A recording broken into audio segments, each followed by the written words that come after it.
Mesdames, Messieurs, bonjour. Votre revue d'actualité de ce vendredi. L'antenne nord de la Société nationale de gestion intégrée des déchets, SONAGED, va mobiliser 350 agents à l'occasion de la deuxième journée nationale de nettoiement, dont la cérémonie officielle de lancement est prévue samedi à Saint-Louis-Nord, a annoncé jeudi son délégué régional Amadou Baba Fall Diatara. Comme tous les services déconcentrés de l'État, nous sommes derrière le gouverneur et le préfet. Donc, il y a une stratégie de déploiement qui a été adoptée. Le Premier ministre Ousmane Sonko préside samedi à Saint-Louis le lancement officiel de la deuxième journée nationale d'investissement humain initiée par le président de la République, Bassirou Diomaye Faye. L'ingénieur et homme d'affaires Abdoulaye Diao, dit Baba Diao, décédé mercredi à l'âge de 79 ans, a été inhumé jeudi au cimetière du quartier Mbambara à Thiès-Ouest, sa ville natale. Des personnalités religieuses, politiques et du monde des affaires étaient présentes à l'enterrement.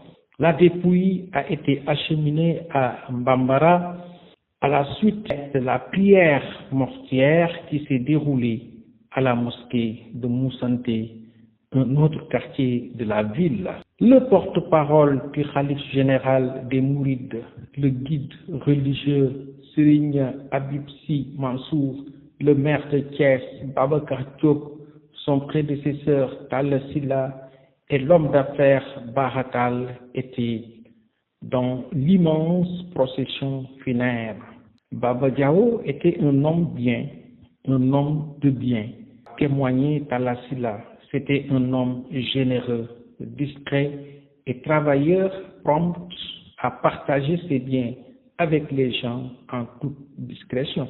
Le président de la République, Bassirou Diomaye Diakhar Faye, a tenu à préciser jeudi à Dakar que le fait de siéger au Conseil supérieur de la magistrature et de le présider, l'une de ses fonctions n'était pas une obsession pour lui.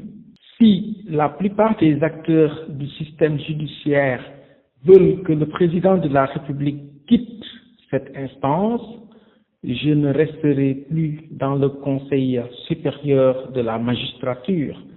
Je n'en ai pas une obsession, a soutenu Boucher Faye en recevant au palais de la République le rapport final des assises de la justice 28 mai 4 juin.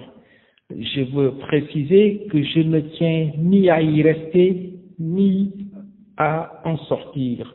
Je suis totalement neutre par rapport au Conseil supérieur de la magistrature, a insisté le chef de l'État.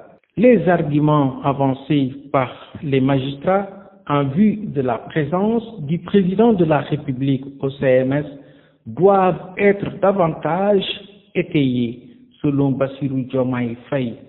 Mais je pense que les raisons pour lesquelles les magistrats veulent que le président de la République y reste méritent d'être prises en compte, a-t-il souligné. La présidente sortante du conseil d'administration de la Société sénégalaise des droits d'auteur et droits voisins, SODAV, Ngoné Ndour, a été réélue à son poste lundi pour un troisième mandat de 3 ans.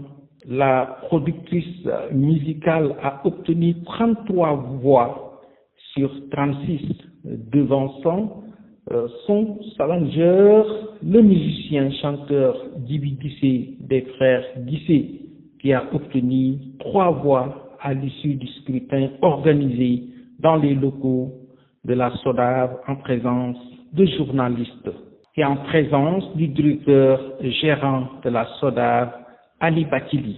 Le projet d'amélioration de la résilience des écosystèmes et des communautés face au changement climatique sur le tracé de la Grande Muraille Verte devrait permettre de réduire la vulnérabilité au changement climatique dans les zones traversées par cette muraille au Sénégal. Il ambitionne aussi d'offrir des opportunités économiques durables et une gouvernance climatique inclusive selon les responsables chargés de sa mise en œuvre. Le PAREC CCGMV est conçu par l'Agence sénégalaise de la reforestation et de la Grande Muraille Verte et ses partenaires dont la FAO et le gouvernement canadien. Il intervient dans 3 régions administratives, Louga, Matam et Tambacounda. 6 départements, Kanel, Bakel, Matam, Linguère, Louga et Kéten, sont ciblés dans ces 3 régions pour un total de 18 communes bénéficiaires. Son coût global se chiffre à 25 millions de dollars canadiens, soit 15 milliards de francs CFA.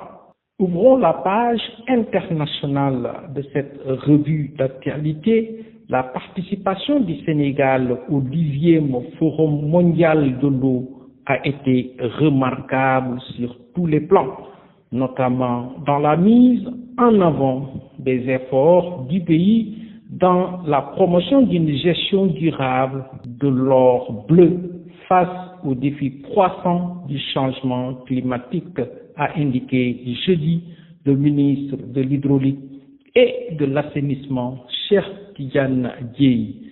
Notre participation à ce forum s'est matérialisée par l'aménagement d'un pavillon d'une superficie de 150 mètres carrés, qui était le seul pavillon d'un pays d'Afrique au sud du Sahara, à Bali.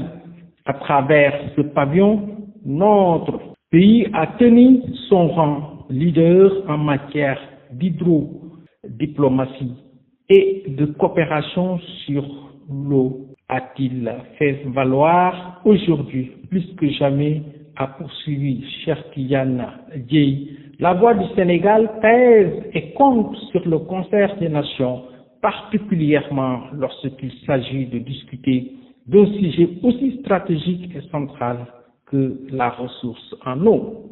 Le Sénégal est logé dans le groupe L des éliminatoires de la Coupe d'Afrique des Nations de football 2025 qu'il partage avec le Burkina Faso, le Malawi et le Burundi. Le tirage au sort de ces éliminatoires a été effectué jeudi après midi à Johannesburg, en Afrique du Sud. La 35e édition de la Coupe d'Afrique se tiendra au Maroc du 21 décembre 2025 au 18 janvier 2026.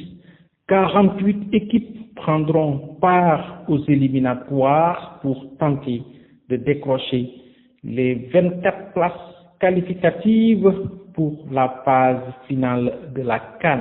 Les 2 premiers de chaque groupe sont qualifiés. Le Maroc, pays hôte, est déjà qualifié. La Côte d'Ivoire, hôte de la dernière édition, est la tenante du titre. C'en est tout pour votre revue d'actualité que vous suivez sur votre chaîne préférée, la chaîne qui vous livre l'information à temps réel, Référence TV.